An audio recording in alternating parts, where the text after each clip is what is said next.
3, 2, 1 und go! So, beide setzen sich in Bewegung.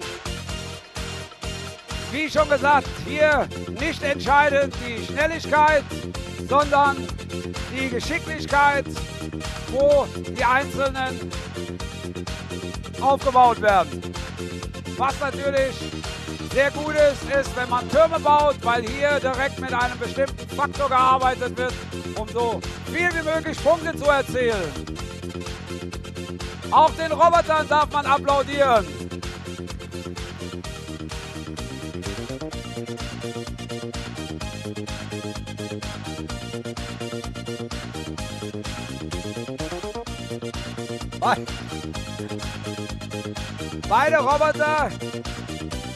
Beide Roboter sind unterschiedlich schnell unterwegs.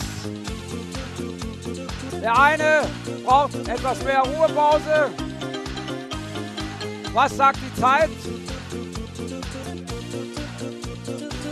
Noch 20 Sekunden haben beide Roboter Zeit, um noch Punkte für ihr Team zu ergattern.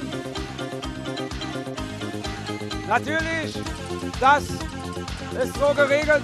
Noch 10 Sekunden, dass das Feld Blau auch nur besetzt werden darf oder besetzt werden soll mit dem eigenen Roboter. Okay, Applaus für beide Mannschaften und